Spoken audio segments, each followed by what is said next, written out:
Esiet sveicināti mūsu virtuālajā mācību centrā Nauda un finanšu institūcijas. Nauda ir tautsaimniecības asinis, un ekonomikas veselības problēmas var radīt gan naudas trūkums, gan pārmērība.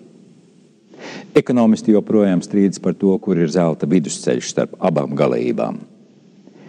Mēs jums piedāvājam apgūt dažas fundamentālas lietas. Apmeklējiet mūsu virtuālo mācību centru, un tā 4 auditorijās jūs uzzināsiet, kas ir nauda un kādas finanšu institūcijas ar to strādā, gan arī par valsti un tās budžeta lomu ekonomikā. Tāpat neaizmirstiet ielūkoties lietišķo spēļu un kino zālēs.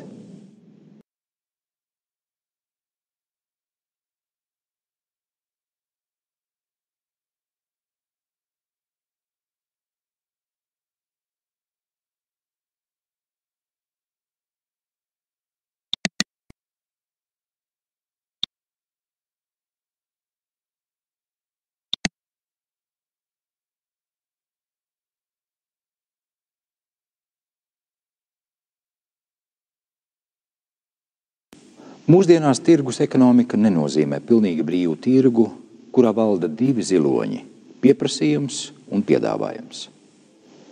Visās attīstītajās valstīs ekonomiskie procesi tiek kontrolēti un ietekmēti no valsts puses. Šajā lekcijā jūs iepazīsties ar valsts lomu un funkcijām ekonomisko procesu regulēšanā. Valsts loma ekonomikā. Valsts vairāk vai mazāk aktīvi iesaistās ekonomiskajos procesos. Var nosaukt vairākus iemeslus, kāpēc tas tiek darīts. Pirmkārt, brīvs tirgus nespēj nodrošināt pilnīgi visu. Tirgus sistēmas aizsardzība. Lai nodrošinātu maksimāli efektīvu ekonomisko resursu izmantošanu un iespējami augstu dzīves līmeni, valsts veic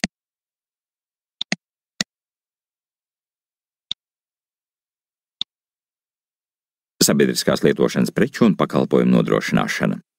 Nozīmīga valsts funkcija ir sabiedriskās lietošanas preču un pakalpojumu nodrošināšana.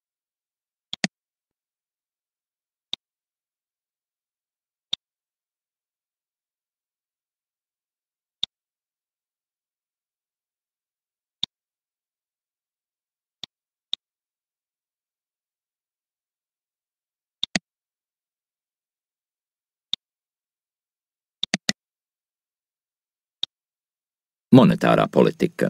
Ikvienas centrālās bankas monetārās politikas pamatmērķis ir veicināt valsts ekonomikas attīstību.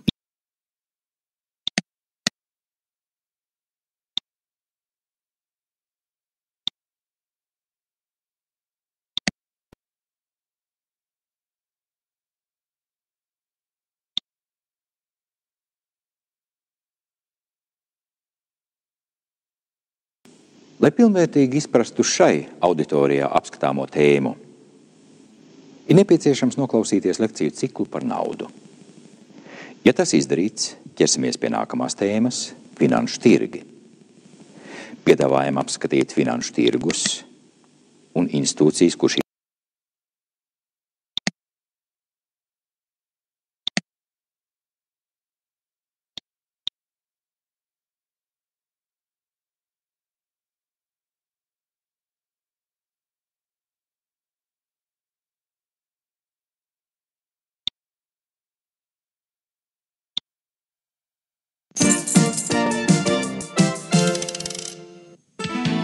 Ja centrālā banka tiek uzskatīta par pirmās pakāpes banku, tad banku sistēmas otru pusi veido komercbankas. Latvijā pēc neatkarības atjaunošanas bija vērojama samērā strauja banku sektora ekspansija.